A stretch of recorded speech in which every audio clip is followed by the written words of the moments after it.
നിങ്ങൾ ചോറാണെന്ന് ഉണ്ടാക്കിയത്, പലഹാരം ഒന്നും ഉണ്ടാക്കിയില്ലേ? അതേ, ടൗണിൽ നിന്ന് കല്യാണം കഴിഞ്ഞ് വന്നല്ലേ, ഇവിടുത്തെ രീതികളൊക്കെ ബുദ്ധിമുട്ടാവൂലേ എന്നൊക്കെ പറഞ്ഞാണ് ഇത്രയും ദിവസം പലഹാരമൊക്കെ ഉണ്ടാക്കിയത്. ഇവിടുത്തെ രീതി അല്ല മോളെ. അപ്പൊ നിങ്ങൾ രാവിലെ എന്താണ് ചോറാണ് കഴിക്കണേ? പിന്നില്ലാതെ ഞങ്ങളൊക്കെ ചോറാണ് കഴിക്കാറ്. പഴങ്കഞ്ഞി ഉണ്ടെങ്കിൽ പഴങ്കഞ്ഞി കഴിക്കും, അല്ലെ കപ്പയോ അങ്ങനെ എന്തെങ്കിലും ഉണ്ട്. പലഹാരം ഇതുകൊണ്ട് ആർക്കും ഇഷ്ടമില്ല. എന്റെ ദൈവമേ, ഈ ചോറൊക്കെ എങ്ങനെയാണ് രാവിലെ കഴിക്കണത്? നിങ്ങൾ തിന്നണമെന്ന് ആലോചിക്കുമ്പോ തന്നെ എനിക്ക് ഓക്കാരം വരുന്നത്. അല്ല, എനിക്ക് എന്തെങ്കിലും വേറെ ഉണ്ടാക്കി തരുമോ? എന്താണ്ടി മോളെ ഈ പറയണത്? ഞാൻ എന്തുണ്ടാക്കി തരാനാണ്?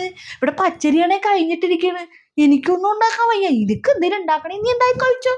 ആഹാ, ഞാൻ എന്തുണ്ടാക്കാനാണ്? രാവിലെ എന്തെങ്കിലും ഓർഡർ ചെയ്യാന്ന് വെച്ചാൽ ഈ വട്ടിക്കാട്ടിൽ എന്ത് കിട്ടാനാണ്? കൊച്ചിയിലായിരുന്നെങ്കിൽ ഫോൺ എടുത്ത് 4 കുത്തു കുത്തിയാൽ തന്നെ ഇഷ്ടം പോലെ ഫുഡ് വീട്ടിൽ വരും.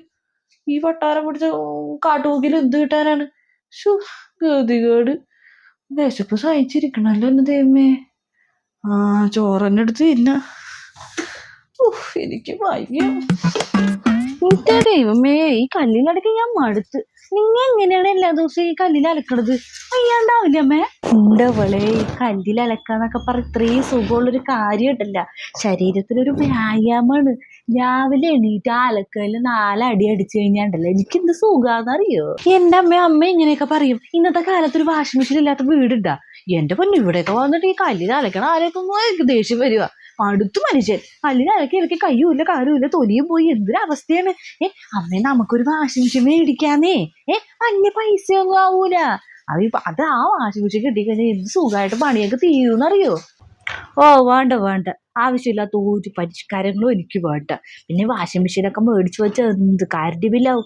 ഈ ഫ്രിഡ്ജ് തന്നെ ഞാൻ അവൻ്റെ അടുത്ത് 100 വട്ടം പറഞ്ഞാണ് ഫ്രിഡ്ജിൻ്റെ ആവശ്യമില്ല, ഇപ്പോൾ വല്ല തണുക്കാൻ വെക്കേണ്ട ഒരു ആവശ്യമില്ല. പിന്നെ അവൻ്റെ നിർബന്ധത്തിൽ കല്യാണ സമയത്ത് മേടിച്ചതാണ് ഇത്. തന്നെ എന്ത് കറണ്ട് ബില്ലാവണമെന്ന് അറിയാം. ഇപ്പൊ വാഷിംഗ് മെഷീൻ്റെ കൂടെ കേടുള്ളൂ. എൻ്റെ അമ്മ അങ്ങനൊന്നും ആവില്ല. അമ്മ എന്താണ് ഈ പറയണത്? അമ്മേ, ഒരു വാഷിംഗ് മെഷീൻ ഉണ്ടെങ്കിൽ അലക്കാനുള്ള നമ്മുടെ തുണി എടുത്ത് അതിലേക്ക് ഇടുന്നു. ഫുള്ളി ഓട്ടോമാറ്റിക് വല്ലതും ആണേലുണ്ടല്ലോ. ആ തുണി എടുത്തിട്ട് അതിന്റെ ലോഷനും പൗഡറും ഇട്ട് കഴിഞ്ഞാൽ 3/4 മണിക്കൂർ കൊണ്ട് തുണി അലക്കി ഉണങ്ങി കിട്ടും. അത്രയ്ക്കുള്ള സുഖം ഒന്നും വേണ്ട. ഈ നാട്ടിലുള്ള പെണ്ണുങ്ങളെല്ലാം കല്ലിലാണ് അലക്കണത്. നമ്മുടെ ഇവിടെ വീട്ടിൽ അലക്കുന്നുണ്ട്. ചിലവർ അപ്പുറം ഒരു പുഴയുണ്ട്, ആ പുഴയിലാണ് കൊണ്ട് അലക്കുന്നത്. എന്ത് സുഖമെന്നറിയോ? കല്ലിൽ അലക്കുമ്പോൾ ശരീരത്തിന് നല്ലൊരു സുഖമാണ്. അത് മോക്കറിയാണ്ട് 4-5 ദിവസം ഒരു അടുപ്പിച്ച് അലക്കി നോക്ക്, എന്ത് സുഖം കിട്ടുമെന്നറിയോ? അത് മതി. ഇവിടെ കൂടുതൽ പരിഷ്കാരങ്ങളൊന്നും വേണ്ട. അല്ലേ, എൻ്റെ നാട്ടിലൊക്കെ അലക്കാനുള്ള തുണികൾക്ക് ലോണ്ടറി സർവീസ് വരെ ഉള്ള കാലത്താണ് ഈ തള്ളയുടെ മുടന്തം പറച്ചില്. വാഷിംഗ് മെഷീൻ മേടിക്കാൻ പറ്റില്ല, കല്ലിൽ അലക്കി പഠിച്ചു. എന്നാ എന്തെങ്കിലും പുരോഗമനം വരുത്താൻ നോക്കുക, അതും ഇല്ല.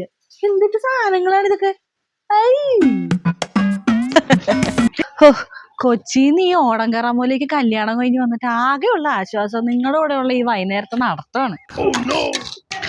ഫോൺ പൊട്ടിയോ മീരെ? ഇതൊക്കെ നേരത്തെ കുറെ പൊട്ടിയതാ. ഈ പൊട്ടിയ ഫോണൊക്കെ മാറ്റി വല്ല ഐഫോൺ എടുക്കാൻ നോക്ക്. എന്നെ പോലെ എനിക്കിതൊക്കെ മതി, ആവശ്യത്തിനല്ലേ ഫോണൊക്കെ. പക്ഷെ നിന്റെ അമ്മയ്ക്ക് അസുഖം വന്നപ്പോ വലിയ മൾട്ടി സ്പെഷ്യാലിറ്റി ഹോസ്പിറ്റലാണല്ലോ ചികിത്സിച്ച്. കഴിഞ്ഞ വർഷം എൻ്റെ ഒപ്പന ഒരു ഓപ്പറേഷൻ കഴിഞ്ഞതാ.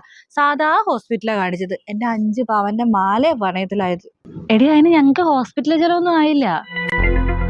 ഞങ്ങൾ മുൻപൊരു ഹെൽത്ത് ഇൻഷുറൻസ് എടുത്തിരുന്നു. അപ്പൊ കുടുംബത്തിൽ ആർക്ക് ഹോസ്പിറ്റൽ കേസ് വന്നാലും അത് ഇൻഷുറൻസ് കമ്പനി അടച്ചോളും. അത് ശരി. അപ്പൊ നിനക്ക് ഫോണിന്റെ കാര്യത്തിലേ പിഷ്കുള്ളൂ. വലിയ പൈസക്ക് ഹെൽത്ത് ഇൻഷുറൻസ് എടുക്കാനൊന്നും ബുദ്ധിമുട്ടില്ല അല്ലേ? ഷഫ്നയിൽ അധികം പൈസയൊന്നും ആവില്ല. ഈ വീഡിയോയുടെ ഡിസ്ക്രിപ്ഷനിലും കമന്റിലും ഉള്ള ലിങ്കിൽ പോയി നോക്കിയാൽ 400-500 മുതൽക്കുള്ള പ്ലാനുകളുണ്ട്. അല്ലെങ്കിൽ സ്ക്രീനിലുള്ള QR കോഡ് സ്കാൻ ചെയ്താലും മതി. 1 കോടി രൂപ വരെ കവറേജ് കിട്ടുന്ന പ്ലാനുകൾ എടുക്കാം. 25% വരെ ഡിസ്കൗണ്ട് കിട്ടും. അത്ര വിലക്കുറവിനൊക്കെ പ്ലാനുകൾ എടുക്കാൻ പറ്റുമല്ലേ? പ്രായ ആരോഗ്യമൊക്കെ അനുസരിച്ച് ചെറിയ മാറ്റങ്ങളൊക്കെ വരാം. അതിൽ നിങ്ങൾ ഡീറ്റെയിൽസ് അടിച്ചു കൊടുത്താൽ ഇന്ത്യയിലെ ടോപ്പ് ഇൻഷുറൻസ് കമ്പനികളെല്ലാം കാണാൻ പറ്റും. ഇവ തമ്മിൽ കമ്പയർ ചെയ്ത് ബെസ്റ്റ് പോളിസി നമുക്ക് തിരഞ്ഞെടുക്കാം. പിന്നെ ക്ലെയിം സപ്പോർട്ടൊക്കെ 30 മിനിറ്റുള്ളിൽ കിട്ടുകയും ചെയ്യും. അല്ല ഷഫ്ന, നിന്റെ ഭർത്താവ് ഗൾഫിലല്ലേ? പ്രവാസികൾക്കൊക്കെ പുറം നാട്ടിൽ നിന്ന് എടുക്കുന്നതിനേക്കാൾ 35% വരെ ചെലവ് കുറവിൽ നാട്ടിൽ നിന്ന് ഹെൽത്ത് ഇൻഷുറൻസ് എടുക്കാം. എന്തായാലും വിക്കിയോട് പറഞ്ഞ് ഞാനും എടുക്കുന്നുണ്ട്. അപ്പൊ പിന്നെ ഞങ്ങളുടെ ഫാമിലിക്ക് ഒന്നെടുക്കണം. അല്ലെങ്കിൽ ഉള്ള സ്വർണവും വീടും ഒക്കെ പണയത്തിലാവും. അല്ല, എന്റെ മാമന് BP ഷുഗറൊക്കെ ഉള്ളതാ, അവർക്ക് എടുക്കാൻ പറ്റൂ? ആസ്മ, BP, തൈറോയിഡ്, ഡയബറ്റീസ് പോലുള്ള അസുഖങ്ങൾക്കൊക്കെ 1ാമത്തെ ദിവസം മുതൽ കവറേജ് കിട്ടുന്ന പോളിസികൾ എടുക്കാം. എന്റെ ഡിസ്ക്രിപ്ഷനിലും കമന്റിലും നോക്കിയാൽ ലിങ്ക് കാണാൻ പറ്റും. അയ്യോ സമയം ഒരുപാടായി, എന്നാ ഞാനും പോവാട്ടോ. അയ്യോ എനിക്ക് ലേറ്റായി, ഞാനെന്നാ പോട്ടെ കേട്ടോ. ശരി ചേച്ചി, നാളെ കാണാം. അമ്മ എനിക്ക് ഒന്ന് രണ്ട് സാധനം മേടിക്കാണ്ടായിരുന്നു, ഒന്ന് ടൗണിൽ പോവാന്ന് വിചാരിച്ചിട്ടാണ്. അമ്മ ഓട്ടോ ചേട്ടനോടൊന്ന് വരാൻ പറയോ, ഞാൻ അപ്പോഴേക്ക് റെഡി ആവാ. 6 മണിയാവാറായില്ലേ? അവനും ഈ സമയത്ത് ഓട്ടത്തിനൊന്നും വരത്തില്ല, വിളിച്ച വരില്ല. അമ്മ അതിന് ഇവിടുന്ന് 8 കിലോമീറ്റർ അല്ലൂ ടൗണിലേക്ക്, പെട്ടെന്ന് പോയിട്ട് വരാ. കല്യാണം കഴിഞ്ഞ് ഇത്രയും ദിവസമായിട്ട് മോക്ക് ഇവിടുത്തെ രീതികളൊന്നും മനസ്സിലായിട്ടില്ല അല്ലേ? എൻ്റെ മോളെ 5:30ക്കാണ് ഇവിടുത്തെ ലാസ്റ്റ് ബസ്. അത് ഇങ്ങോട്ട് വരുമോ? നമ്മുടെ വീടിൻ്റെ മുന്നിലേക്ക് വല്ലതും വരുമോ? ഇവിടെ നിന്ന് 2 കിലോമീറ്റർ ആണ് അപ്പുറയാണ് നമ്മുടെ ബസ് സ്റ്റോപ്പ് കിടക്കുന്നത്. ഇനിയിപ്പോൾ അഥവാ നമുക്ക് ടൗണിൽ പോകണമെങ്കിൽ തന്നെ ഫോറസ്റ്റ് കടന്നിട്ട് വേണ്ടേ ടൗണിലെത്താൻ? ഈ ഫോറസ്റ്റിൻ്റെ വഴിയിൽ കൂടെയൊക്കെ ആനയൊക്കെ ഇറങ്ങുന്നുണ്ട്. കഴിഞ്ഞ 9 മാസം ഒരു ആന ഇറങ്ങിയിട്ട് 1-2 പേരെ ഓടിച്ചതാണ്. അതുകൊണ്ട് തന്നെ എല്ലാ ഓട്ടക്കാർക്കും വരും, ഒറ്റെണ്ണം വിളിച്ചാൽ വരില്ല. അതുകൊണ്ടാണ് പറയുന്നത് ഓട്ടക്കാരൊന്നും വരില്ല. നാളെ എങ്ങാനും രാവിലെ നേരത്തെ നമുക്ക് ടൗണിൽ പോവാം. എന്തൊരു നാടാണ് ഇത്. കൊച്ചിയിൽ എൻ്റെ വീട്ടിലൊക്കെ രാത്രി 12 മണിക്കാണ് ഞങ്ങൾ പുറത്തിറങ്ങി നടക്കാറ്. അങ്ങനെ ഒരു നാട്ടിൽ ഞാൻ ഇവിടെ വന്നിട്ട് അമ്മ ട്രെയിനും പ്ലെയിനും മെട്രോയും കണ്ട് നടന്ന് വളർന്ന് ജീവിച്ച ഞാനാണ്. ഇവിടെ വന്നിട്ട് ഈ പട്ടിക്കാട്ടിൽ എനിക്ക് മയ്യം കണ്ടിട്ട് ഞാൻ.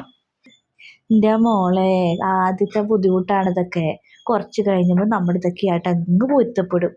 നിൻ്റെ വീട്ടിൻ്റെ കൂട്ട് എൻ്റെ വീട്ടിൽ കാറൊന്നും ഉണ്ടായിരുന്നില്ല, പക്ഷേ എൻ്റെ വീടിൻ്റെ മുന്നിൽ ബസ് വരുമായിരുന്നു. എനിക്ക് എന്താവശ്യം ഉണ്ടെങ്കിലും മുന്നിൽ നിന്ന് ബസ് കയറായിരുന്നു. അന്നത്തെ കാലത്തൊക്കെ അതൊക്കെ വലിയതായിരുന്നു. അങ്ങനെയുള്ളൊരു നാട്ടിൽ നിന്നാണ് എൻ്റെ അച്ഛനും അമ്മയും എന്നെ ഈ കാട്ടിൽ കൊണ്ട് കല്യാണം കഴിപ്പിച്ച് വിട്ടത്. ആദ്യമൊക്കെ എന്ത് ബുദ്ധിമുട്ടായിരുന്നു അറിയാം. ഇന്നത്തെ കൂട്ട് ബസ്സൊന്നും ഇല്ല. അന്ന് 4-5 കിലോമീറ്റർ നടക്കണം, അതും ഒരു വെയിലത്ത് ഇങ്ങനെ നടക്കണം.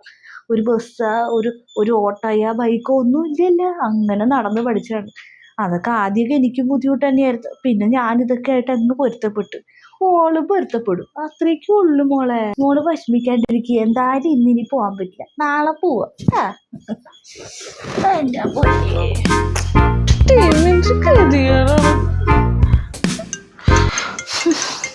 Hello hello. കേൾക്കാമേ, പറ. ഞാൻ ഇന്നലെ വൈകുന്നേരം തൊട്ട് നിന്നെ വിളിക്കണായിരുന്നു, നിന്നെ വിളിച്ചിട്ട് കിട്ടണില്ലായിരുന്നു. ഞാനൊക്കെ പേടിച്ചു പോയി. എന്താണ്, നീ ഒന്നും കുഴപ്പമൊന്നുമില്ലല്ലോ? ഇന്നലെ വൈകുന്നേരം തൊട്ട് റേഞ്ച് ഒന്നും കിട്ടണില്ല, എന്താന്ന് എനിക്കറിയില്ല. കോള് പോണുണ്ടായിരുന്നില്ല. ഞാൻ അങ്ങോട്ടും കുറെ വിളിക്കാൻ നോക്കി, പിന്നെ പറ്റണില്ല. എൻ്റെ അമ്മ, ഞാനൊരു കാര്യം ചോദിച്ചു, അച്ഛനമ്മയ്ക്ക് ഞാൻ ഇത്രയൊക്കെ ശല്യമായിരുന്ന? അതുകൊണ്ടാണ് എന്നെ ഇവിടെ കൊണ്ട് കെട്ടിച്ചത്. എനിക്ക് മടുത്ത് ഇവിടെ ഒരു കാട്. എന്റെ മോളെ ഇതൊന്നും കാര്യാക്കണ്ട. കല്യാണം കഴിഞ്ഞ ആദ്യം പെൺപിള്ളേരൊക്കെ ഇങ്ങനെയൊക്കെ പറയും. എന്റെ മോളെ ജീവിക്കാൻ നല്ല വകയില്ല അവിടെ. 3-4 ഏക്കർ സ്ഥലവും ഒരു വീട്, ഒറ്റ മോന്, നല്ല കുടുംബം, ജോലി. ഇത് മാത്രമേ ഞങ്ങൾ നോക്കിയുള്ളൂ.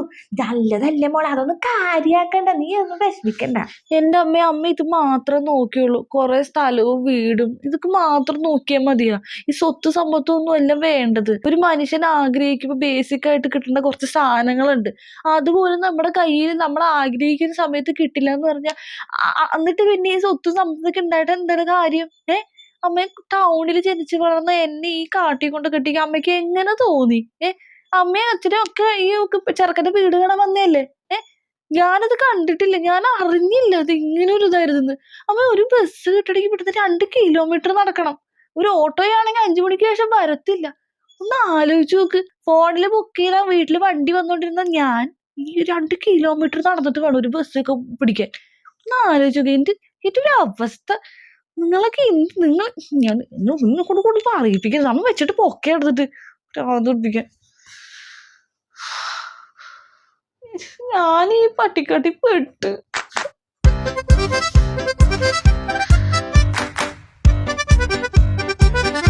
ഞാൻ ഈ വീഡിയോയുടെ തുടക്കത്തിൽ ഹെൽത്ത് ഇൻഷുറൻസുകളെ പറ്റി പറഞ്ഞിരുന്നു.